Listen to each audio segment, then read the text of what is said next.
Coming up in this edition of Retro Newsround, some new tabletop arcade machines for your Santa list. Gremlins 3 is finally coming after 37 years. And a bumper roundup of Lego's Christmas kits.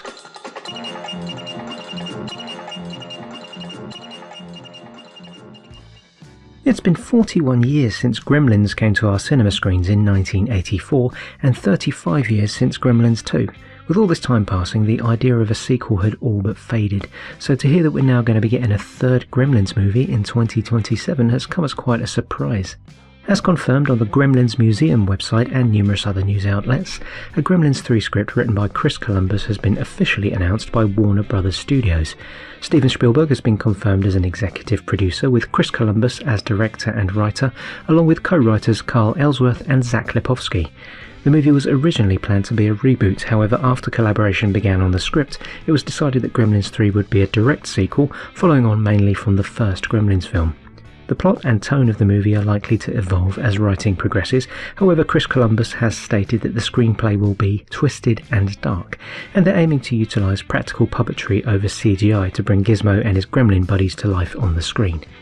Gremlins 3 is currently planned for a November the 19th, 2027 release date, and if you want to be kept up to date on all the latest developments, you can bookmark the Gremlins Museum website, where they'll be tracking all the newest information as it emerges.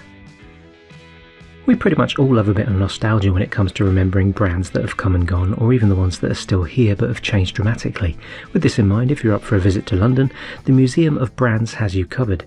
Located in Notting Hill, the Museum of Brands features over 18,000 items covering the history of branding, including food containers, old sweets and vintage technology like telephones, TVs and audio equipment, some even dated as far back as the mid-1800s. The museum was featured in a recent issue of the Radio Times thanks to their extensive collection of vintage Radio Times issues, displayed alongside some smashing-looking old radiograms to complement the display. The museum runs themed exhibitions and workshops at different times, and the cafe and gift shop are open along with the museum 7 days a week, and they're also heavily involved with supporting dementia charities with their Brand Memories programme, so visiting is a good opportunity to learn more about and support those worthy causes. If you're interested in popping along at some point, you can find all the details at museumofbrands.com. Lego kits often get featured here on Retro Newsround, and as we are now in the run-up to Christmas, I figured why not take a wider look at some of the more interesting Christmas-themed Lego kits available right now. I'll be starting off with the stupidly expensive kits before moving on through to some of the more affordable options, so there should be something for you to drool over here, whatever your budget. First up, and the most expensive kit they do, is the Family Christmas Tree. This, in my opinion, is a ridiculously overpriced kit at a whopping £259.99, although opinions can differ, so maybe this is something you'd be willing to shell out for. It's a Christmas tree centrepiece that opens up to reveal multiple treehouse rooms inside, the elves' kitchen and canteen, Santa's control room, the elf workshop and an arcade break room. It comes with a selection of minifigures, including the elves, Mrs. Claus and Santa's sleigh, and there's a lovely little moving train set in the base too, plus some other moving features inside the rooms, which are all operated by turning a dial on the base. The Holiday Express train is basically a Christmas train set with mechanical moving parts. The polar bear nods its head and rings a Lego bell, and the smokestack on the engine bobs up and down as you push the train along the track. And yes, I did say push the train, as this isn't a powered train set. You'll need to spend out on extra components to convert it into a self-propelled model train. So with a price tag of £109.99, plus another 70 odd quid for the powered parts, this will be a little bit tasty for some budgets, particularly considering you can now get a Hornby Santa Express train set with a USB rechargeable engine and switchable choo-choo sounds for only £40. The circular track is perfect for display around the base of a Christmas tree, although the diameter is a little on the small side, so this might be an issue for trees with wider bases, and there's no track width specified on the info page to help you decide. The train can be displayed on a straight piece of track though, so all is not lost if your tree's a bit of a chonker. Coming in at $54.99 is the Star Wars Gingerbread AT-AT Walker, perfect for any Star Wars fan who might appreciate a bit of Christmassy Star Wars fun.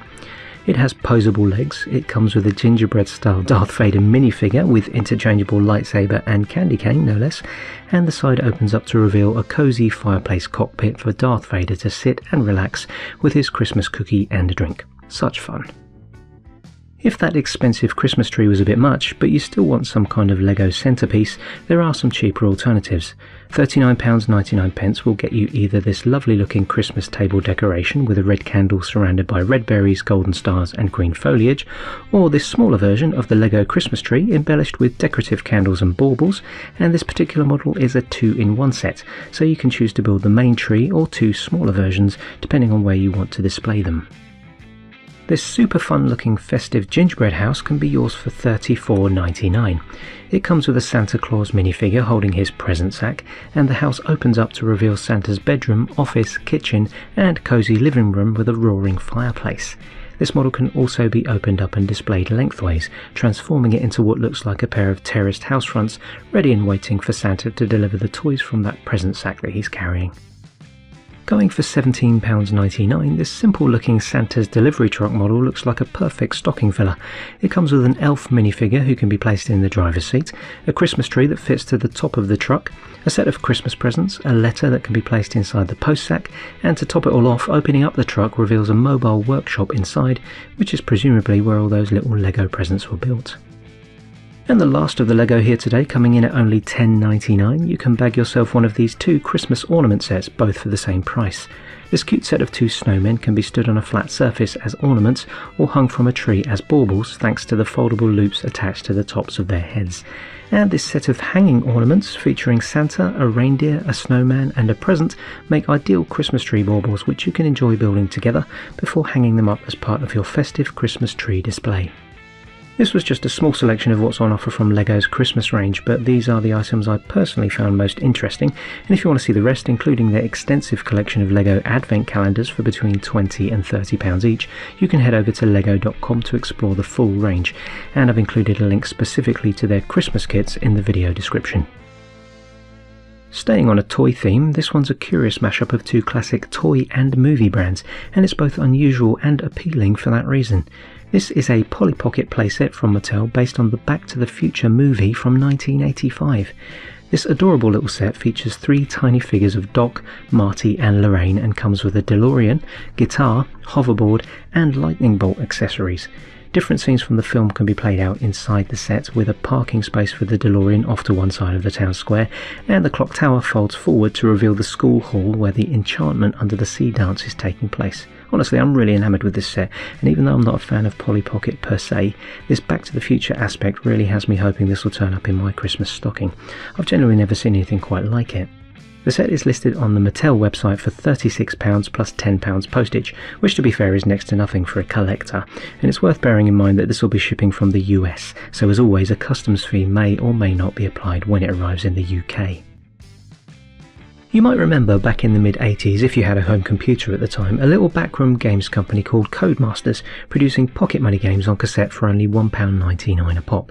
They of course eventually grew to be one of the most successful game companies in the world, but if you yearn for the simpler days of games like Dizzy, Micro Machines and Rockstar Ate My Hamster, I recommend checking out the Codemasters Archive website. In addition to browsing the history of the company and its games, including archives of posters, adverts, music and magazine scans, you can also play a massive collection of Codemasters games across multiple formats, including ZX Spectrum, Commodore 64, Sega, Nintendo and Amiga machines. The games are fully functional in a web browser and can be controlled using the keyboard, a game controller or touchscreen if you're on a mobile device. Save states are also supported, so you can save your progress in a game and continue from there whenever you want to. I went to the site to do a bit of research for this video and I ended up sinking way too much time into it, so be warned, if you do pop by to check it out, make sure you have plenty of time to spare, as exploring all your old favourites can be quite addictive. The Codemasters Archive is officially licensed and completely free and can be found at the codemastersarchive.co.uk. Of course, if you were playing computer games back in the 80s and 90s, you'd have needed a decent game controller to go along with it, which is where Bitmap Book's latest release comes in. Celebrating memories of the best and worst examples of game controllers from the 70s right through to more recent decades, Trigger Happy, a visual celebration of video game controllers, features 200 examples depicted in 560 gorgeous photos over 396 pages, along with detailed descriptions of each item, plus anecdotal accounts, memories and experiences from some of the most famous names in the classic gaming industry. This hardback book is available to order right now from the Bitmap Books website, priced at £32.49, and it includes a free PDF digital download version with every purchase. In the 1980s and 90s, when amusement arcades were the only place to go to find all the best and most advanced games, all we could really hope for at home was a pale imitation of what those magical arcade machines had to offer. Back then, the idea of having an arcade machine in your home was a pipe dream, but of course with home technology being so advanced now, achieving this dream has become a reality. The issue remains, however, of finding space in your home for one of these massive cabinets. There are solutions, however, and I've chosen two of the most accessible to feature in this section of the video. The first is Quarter Arcades from Numskull Designs. These are 1/4 scale arcade machines that perfectly replicate their original full-size counterparts. A few in the range include classics such as Pong, Burger Time, Bubble Bobble and Space Invaders, and here's a closer look at their latest machine, Lunar Lander, in this clip from their promotional video. Prices for these machines range from £200 to £250, although at the time of recording right now, some are on sale for just under £120. The second is the Evercade Alpha range of tabletop arcade machines. These feature full-size arcade controls on a smaller cabinet that's designed to fit on a desktop or bar. These are more generic in their design as multi-purpose arcade cabinets, each featuring multiple built-in games, and with the option of adding more games thanks to Evercade's extensive range of multi-game cartridges. The Bubble Bobble cabinet, for example, which is currently available in Argos for £229, has 9 extra built-in games in addition to Bubble Bobble, so it's a case of picking which machine you like the look of most while considering what games are included on it, then deciding which games to add from the Evercade library. For me personally, I think the Evercade option would be the way to go, mainly because of the ability to add more games from Evercade's massive collection of cartridges. So if I was going to ask Santa for one of these arcade bad boys, I think the Bubble Bobble machine would be my weapon of choice. And finally, one for the collectors out there. Whether your passion is music or games, you may not be aware that there are free services online that allow you to organise and catalogue your collections, as well as buy, sell and trade with other users on the same sites. There are two that I've had personal experience with. The first, for music collections, is Discogs.com. This is the go-to website if you need to look up the value of any vinyl records, CDs, cassettes, or literally any format for that matter, as you can see here from the massive list of formats included. You can easily create a list of your personal collection, add items to your wanted list, and even list items that you do have as available to buy in the Discogs marketplace, which works pretty much the same as eBay, but it's exclusively for music. I've used this marketplace a couple of times myself and it's worked out really well, enabling me to fill the gaps in a specific collection of cassettes that I was trying to complete. You can also add any particularly obscure items to their database if it isn't already there, as well as read reviews of specific titles or add reviews yourself. I highly recommend checking out Discogs if you collect any type of music format, and you can find them at discogs.com. The second site I wanted to mention here is a relatively new service called Sumthings. They're a video game cataloguing service similar to Discogs, and although they're still in early development, you can join now and begin adding items from your gaming collection. I've tried this out myself and I'm impressed so far, although many of the features are still in development, so although it has an unfinished feel to it, it's also obvious that the developers are working hard to get the service to where it needs to be, so I recommend popping along to set up an account if you are a bit of a retro gaming collector. You can find them at Sumthings, that's SUMTHINGS.com. And that just about covers it for this Christmas adjacent 9th edition of Retro Newsround, so until the next one, thank you for liking and subscribing, and of course thank you all for watching Retrospectives.